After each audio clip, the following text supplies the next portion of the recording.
آپ نے اللہ تعالیٰ کی حمد و ثنا بیان کی اور درود بھیجے نبی اکرم صلی اللہ علیہ وسلم پر، اور اب یہ نصیحت فرما رہے ہیں کہ اللہ کا تقوی اختیار کیا جائے۔ قیامت کے دن ہر شخص نے اسی چیز کا حساب دینا ہے جو اس نے دنیا میں کیا ہوگا۔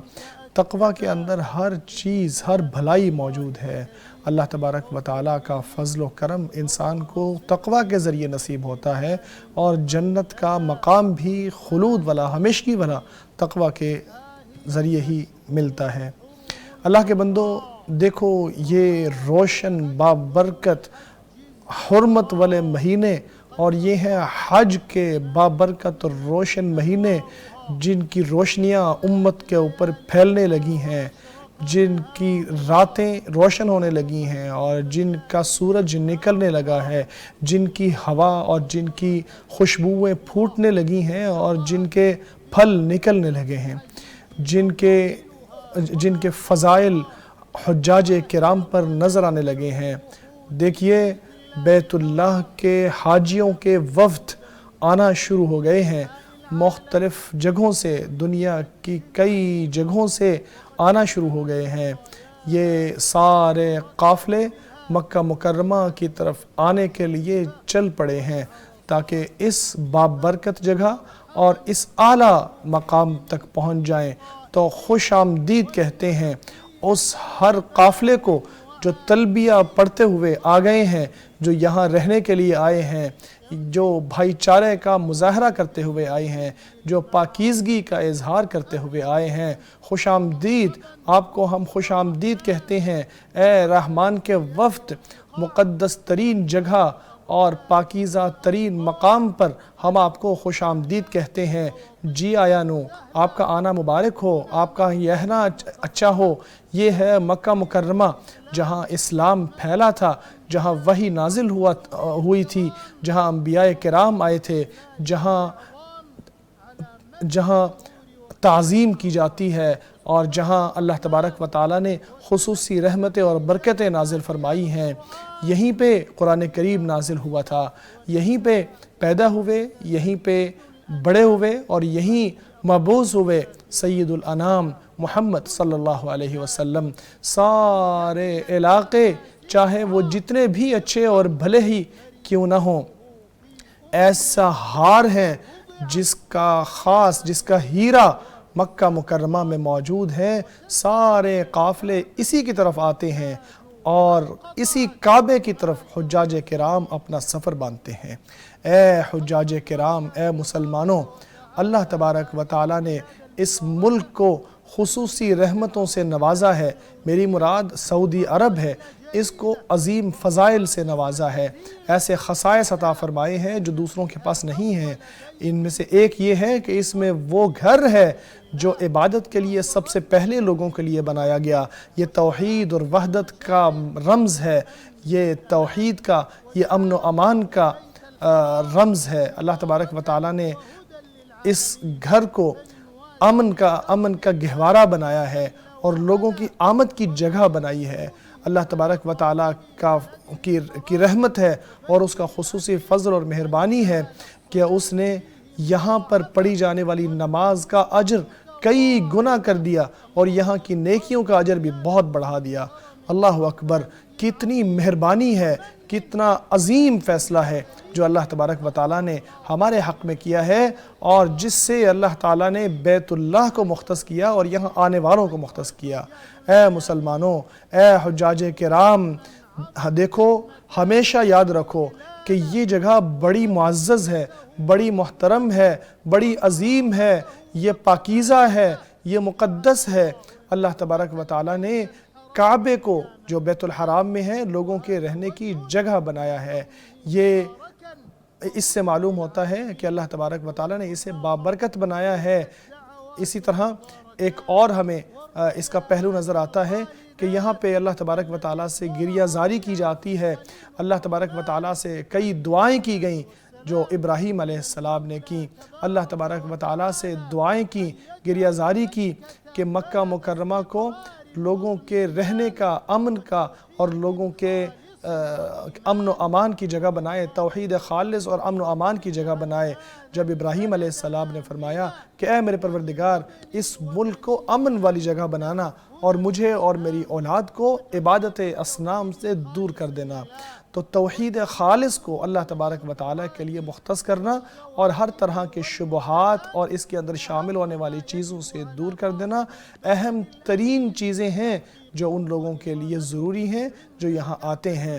کعبہ مشرفہ کے پاس بھی خاص طور پر اور سارے علاقوں میں اور پوری دنیا میں بھی خاص طور پر یہ کام کرنا چاہیے۔ عموماً یہ وہ اللہ کی ہدایات ہیں جو اللہ نے سارے لوگوں کو عطا فرمائی ہیں، جن کو اپنایا جائے تو یہاں پہ وہ امن و امان ہمیں محسوس ہوتا ہے جو اس ملک میں واقعی موجود ہے، سعودی عرب میں موجود ہے۔ یہ حرمین شریفین کو اپنی گود میں رکھنے والی ہے، یہ امن و امان کا گہوارہ ہے، یہ توحید کو سمیٹنے کی جگہ کی توحید کے سمٹنے کی جگہ ہے۔ اس کے امن و امان کا خیال رکھنا باقاعدہ ایک عبادت اور اللہ کے قربت کا ذریعہ ہے جس کو اپنا کر لوگ اللہ کا قرب حاصل کرتے ہیں۔ کیا یہ لوگ دیکھتے نہیں ہیں کہ ہم نے ایک حرم آمن بنایا ہے اور ارد گرد کے لوگ اچک لیے جاتے ہیں؟ کیا ہم نے لوگوں کے لیے امن والا حرم نہیں بنایا جس کی طرف ہر طرح کا پھل لے جایا جاتا ہے؟ اسی طرح بلندی والے پروردگار نے فرمایا اور دیکھو ہم نے مکہ کو لوگوں کے امن کی جگہ بنایا، یہاں بے تاب آ کے امن محسوس کرتا ہے، یہاں پہ وہ شخص جو ڈرا ہوا ہے یہاں آ کے امن محسوس کرتا ہے۔ نبی اکرم صلی اللہ علیہ وسلم کا فرمان ہے اس شہر کو اللہ نے محترم بنایا اس دن جس دن اس نے زمین و آسمان کو پیدا کیا تھا۔ یہ اللہ تبارک و تعالیٰ کی تحریم کی وجہ سے محترم رہے گا جب تک قیامت نہیں آ جاتی۔ یہ حدیث متفق علیہ ہے۔ یہ امن و امان جو بہترین امن و امان ہم دیکھتے ہیں یہ صرف اور صرف تحصیل کی وجہ سے اور جو علم کی بنیاد پر قائم نہیں ہوا، بلکہ اس کے مقابلے میں یہ بھی بتایا گیا کہ جو اس کو خراب کرنا چاہے، جو اس کے اندر برائیاں پیدا کرنا چاہے، جو اس کے اندر الحاد کرنا چاہے، اللہ نے فرمایا ہم اس کو دردناک سزا دیں گے۔ یہ اس شخص کے لیے کہ جو یہاں برائی کرنا چاہے تو بھلا جو یہاں پہ باقاعدہ برائی کرے اس کے لیے تو اور بھی سخت وعید ہوگی۔ اللہ نے اس گھر کو امن والا بنایا ہے، اس کو ایسی پوشاک پہنائی ہے جس کے اندر اللہ تبارک و تعالیٰ نے امن و امان اور سکون و چین رکھا ہے، جس کے اندر اللہ تبارک و تعالیٰ کی تجلی نازل ہوتی ہے، اللہ کا نور نازل ہوتا ہے۔ اے حجاج بیت اللہ، اے لوگو، حج ایک عظیم عبادت ہے جس کی بہت سی شرائط ہیں، ارکان ہیں اور واجبات ہیں۔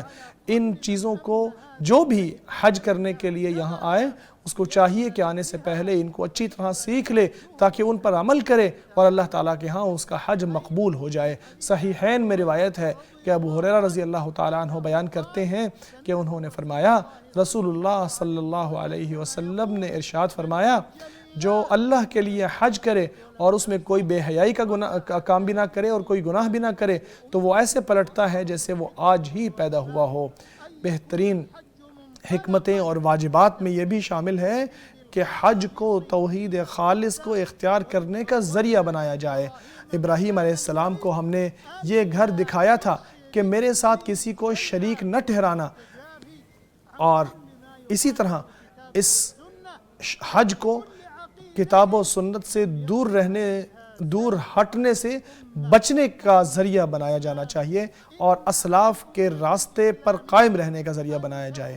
آج امت اسلامیہ کو چاہیے کہ ان کو یہ سمجھ آئے، ان کو یہ اویئرنیس ہو کہ بہت سارے میڈیا کے گروہ جو اسلام دشمن ہے، جو مسلمانوں کو تباہ کرنا چاہتے ہیں، وہ باقاعدہ ایک یلغار کر رہے ہیں۔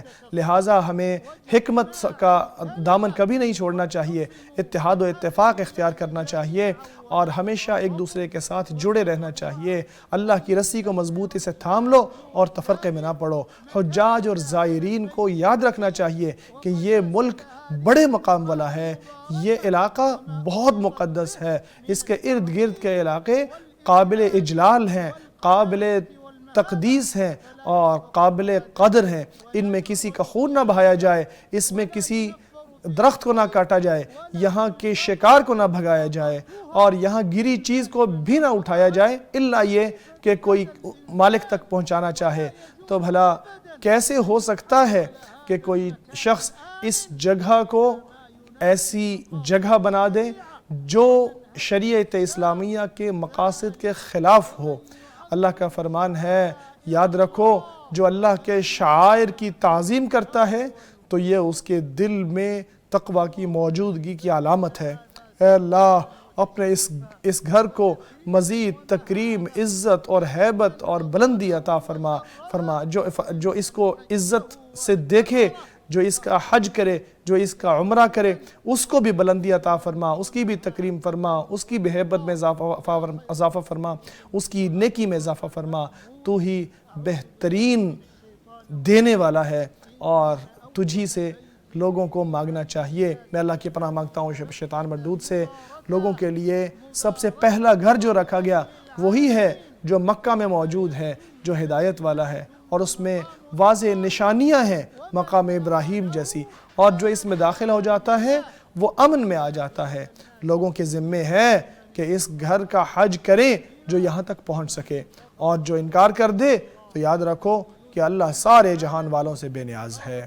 اللہ مجھے اور آپ کو قرآن کریم میں اور سنت نبی میں برکت عطا فرمائے، ان میں آنے والی آیات اور ذکر حکیم سے اور حکمت کی باتوں سے مستفید فرمائے۔ میں اسی پر اکتفا کرتا ہوں، اپنے لیے، آپ کے لیے اور تمام مسلمانوں کے لیے اللہ عظیم و جلیل سے ہر گناہ اور غلطی کی معافی مانگتا ہوں۔ تمام مسلمانوں کے لیے، چاہے وہ مرد ہوں یا عورتیں ہوں، تمام غلطیوں اور خطاؤں سے اللہ سے معافی مانگتا ہوں۔ اللہ آپ بھی اسی سے معافی مانگو، یقیناً وہ بہت توبہ قبول کرنے والا اور بہت رحم فرمانے والا ہے۔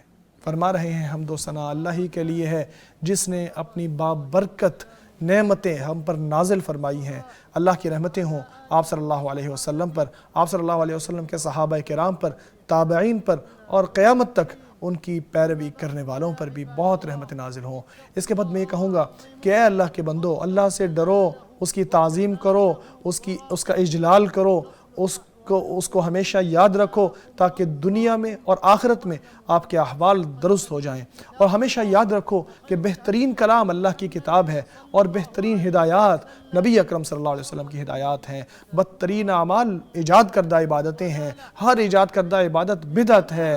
جماعت کے ساتھ جڑے رہو، یاد رکھو اللہ کا ہاتھ جماعت کے ساتھ ہے، اور جو جماعت سے الگ ہوتا ہے وہ آگ میں جا گرتا ہے۔ اے بیت اللہ کے حجاج، اللہ کا شکر بجا لاؤ کہ اس نے آپ کے اوپر بہت بڑی نعمت عطا فرمائی ہے کہ آپ اس بابرکت اور قدسیت والے علاقے تک پہنچ گئے ہو۔ یہاں علاقہ بھی مقدس ہے اور وقت بھی حرام مہینوں والا ہے، جن میں اللہ تبارک و تعالیٰ نے جن کے بارے میں فرمایا ہے کہ اللہ تبارک و تعالیٰ کے ہاں مہینوں کی تعداد 12 ہی ہے اللہ کی کتاب میں، جب سے اس نے زمین و آسمان کو پیدا کیا ہے، جن میں سے 4 محترم ہیں۔ یہ ہے صحیح اور سیدھی بات، تو ان میں اپنے نفس پر ظلم نہ کیا کرو۔ اہل علم بیان کرتے ہیں یعنی گناہوں کے ذریعے اور اللہ کی نافرمانیوں کے ذریعے اپنے نفس پر ظلم نہ کرو۔ تو ان بابرکت مہینوں کی حرمت کا خیال رکھو، ان کا مقام جانو، اور اس جگہ اور اس علاقے کی قدسیت کا بھی خیال رکھو۔ یاد رکھو، اپنے اچھے اخلاق کو اپناؤ، بہترین ذریعہ اختیار کرو، اور جو محتاج ہو اس کی مدد کرو، جو گم جائے تو پوری اچھے طریقے سے حسن سلوک سے اس کو راستہ دکھاؤ، سکینت اختیار کرو، ایک دوسرے پر رحم کرو، قریب رہنے کی کوشش کرو، نیکی کرنے کی کوشش کرو، اپنے بھائیوں کی مدد کرنے کی کوشش کرو، جو کہ فوجی ہیں، جو ہمارے امن کی حفاظت کرنے والے ہیں، نظام کی حفاظت کرنے والے ہیں، اور بہت لوگوں کے مجموعوں کو مختلف راستوں کی طرف لے جانے والے ہیں تاکہ ازدحام نہ ہو، تاکہ دھکم پیل نہ ہو۔ اسی طرح یہ بھی یاد رکھو کہ تصریح کے بغیر، اجازت نامے کے بغیر کوئی حج نہیں ہے، کیونکہ یہی شریعت کا مقصد ہے کہ برائیوں کو دور کیا جائے یا ان میں کمی لائی جائے، اور بھلائیوں کو قائم کیا جائے، لایا جائے، اور ان کو بڑھایا جائے۔ اسی طرح جو نگران ادارے ہیں حرمین شریفین کے، دینی لحاظ سے یا امن کے لحاظ سے یا خدمت کے لحاظ سے، ان سب کی مدد کرو۔ یہ سب پوری کوشش کرتے ہیں آپ کی خدمت کے لیے۔ کتنی انہوں نے تخطیط کی، کتنی انہوں نے پلاننگ کی، کتنی میٹنگز کی، کتنی کوششیں کی تاکہ آپ کو سکون حاصل ہو، تاکہ آپ آرام سے رہ سکو، تاکہ آپ سلامتی سے رہ سکو۔ ہر مہنگی سستی چیز آپ کے سکون اور چین کے لیے یہ لگانے کے لیے تیار رہتے ہیں۔ کوشش کرو کہ آپ ان سارے لوگوں سے تعاون کرو۔ اللہ تبارک و تعالی حجاج کرام کا امن و امان ہمیشہ قائم رکھے اور ان کو ہمیشہ سکون اور چین میں رکھے، ان کے مناسک کو مکمل کرے، وہ بھی پورے سکون اور اطمینان کے ساتھ، ان کے لیے بہت بڑا اجر بھی رکھے اور بہت ان کو نوازے بھی۔ یقیناً وہ بہت دینے والا، عطا فرمانے والا ہے۔ اللہ کے بندوں، درود و سلام بھیجو، جو کہ محمد صلی اللہ علیہ وسلم پر درود و سلام بھیجو، جو کہ اللہ تبارک و تعالیٰ کے بھیجے ہوئے رسول ہیں اور جو آسمان کے اوپر ستاروں کی مانند ہیں۔ جیسا کہ اللہ تعالیٰ نے آپ کو ان پر درود و سلام بھیجنے کا حکم دیا ہے، جو کتاب بھی شاندار نظام اور شاندار طریقے سے نازل کی جانے والی کتاب ہے۔ اللہ کا فرمان ہے، اللہ اور اس کے ملائکہ نبی پر درود بھیجتے ہیں۔ اے لوگو جو ایمان لائے ہو، تم بھی ان پر درود و سلام بھیجو۔ اے اللہ، رحمتیں، برکتیں اور سلامتیاں نازل فرما ہمارے نبی محمد صلی اللہ علیہ وسلم پر، آپ صلی اللہ علیہ وسلم کے اہل بیت پر، تمام اہل بیت پر۔ اے اللہ، خلفائے راشدین سے راضی ہو جا، ابو بکر سے، عمر سے، عثمان سے اور علی سے۔ اے پروردگار، تمام صحابہ کرام سے، تابعین سے اور قیامت تک احسان کے ساتھ ان کی پیروی کرنے والوں سے بھی راضی ہو جا۔ اے اللہ، اسلام اور مسلمانوں کو عزت عطا فرما۔ اے اللہ، اسلام اور مسلمانوں کو عزت عطا فرما۔ اے اللہ، دین کی حفاظت فرما۔ اے اللہ، حجاج کرام اور عمرہ کرنے والوں اور زیارت کرنے والوں کی حفاظت فرما۔ اس ملک کو امن و امان والا بنا۔ اے اللہ، اس کو سکون و چین والا بنا، اور سارے مسلمان ممالک کو بھی۔ اے اللہ، ہمیں ہمارے گھروں میں امن عطا فرما۔ اے اللہ، ہمیں ہمارے گھروں میں امن عطا فرما۔ اے اللہ، ہمیں ہمارے گھروں میں امن عطا فرما۔ ہمارے حکمرانوں اور اماموں کی اصلاح فرما۔ اے اللہ، حق کے ساتھ ہمارے حکمران کی تائید فرما، اس کو درست راستہ دکھا۔ ہمارے حکمران اور ہمارے ولی امر خادم حرمین شریفین کو اے اللہ اس کو کامیاب فرما، اور اس کے ولی عہد کو بھی ان کاموں کی توفیق عطا فرما جن میں اسلام اور مسلمانوں کی فلاح و بہبود ہے، اور جن میں ملک اور قوم کا بھلا ہے۔ اے اللہ، ان کو جزائے خیر عطا فرما، ان کو بہت بڑی جزا عطا فرما کہ انہوں نے بہت خدمت کی ہے حرمین شریفین کی، ان کے لیے بہت قربانیاں دی ہیں۔ اے اللہ، ہمارے فوجی جوانوں کی مدد فرما۔ اے اللہ، ہمارا دفاع کرنے والوں کی مدد فرما، جو ہماری سرحدوں پر پہرہ داری کرنے والے ہیں۔ اے اللہ، تمام مسلمان حکمرانوں کو اپنے بندوں پر رحم کرنے والا بنا۔ اے اللہ، حجاج اور مکہ مکرمہ کا قصد کرنے والے اور یہاں آنے والے، اے اللہ ان سب کی حفاظت فرما، ان کے لیے مناسک کی ادائیگی آسان بنا، خیر کے ساتھ، عافیت کے ساتھ۔ اے پروردگار عالم، اے اللہ، کمزور حال مسلمانوں کی مدد فرما، ہر جگہ ایسے مسلمانوں کی مدد فرما۔ اے اللہ، ہر جگہ اور فلسطین میں خاص طور پر کمزور مسلمانوں کی مدد فرما۔ اے اللہ، ان کا مدد کرنے والا اور ان کا نگہبان بن جا۔ اے اللہ، مسجد اقصیٰ کی حفاظت فرما۔ اے اللہ، مسجد اقصیٰ کی حفاظت فرما۔ اے اللہ، مسجد اقصیٰ کی حفاظت فرما۔ اے اللہ، جو دشمنی کرنے والے ہیں، زیادتیاں کرنے والے ہیں، چالیں چلنے والے ہیں، اے اللہ مکاریاں کرنے والے ہیں، ان سب سے اس کو بچا، اس کو قیامت تک عزت والا اور بلندیوں والا بنا دے۔ اے اللہ، اپنے اور دین کے دشمنوں اور ان کی مدد کرنے والوں، مسلمانوں کے خلاف ان کی مدد کرنے والوں کو تباہ کر دے۔ اے اللہ، وہ تجھے بے بس نہیں کر سکتے۔ اے اللہ، ان کو الگ الگ کر دے، ان کے اجتماعیت کو ختم کر دے، ان کو عبرت پکڑنے والوں کے لیے عبرت بنا دے۔ اے اللہ، ہمیں دنیا بھی بھلائی دے اور آخرت میں بھی بھلائی، اور ہمیں آگ کے عذاب سے بچا۔ اے اللہ، ہم سے قبول فرما، تو قبول فرمانے والا اور رحم فرمانے والا ہے۔ ہماری توبہ قبول فرما، یقیناً تو توبہ قبول فرمانے والا اور رحم فرمانے والا ہے۔ ہمیں معاف فرما، ہمارے والدین کو اور ان کے والدین کو، تمام مسلمان مردوں اور عورتوں کو، چاہے وہ زندہ ہو یا فوت شدہ ہو۔ یقیناً تو سننے والا، قریب اور دعاؤں کو سننے والا ہے۔ پاک ہے تیرا رب، عزت کا مالک ان باتوں سے جو لوگ بناتے ہیں۔ سلام ہے مرسلین پر، اور ہر طرح کی حمد و ثنا اللہ رب العالمین ہی کے لیے ہے۔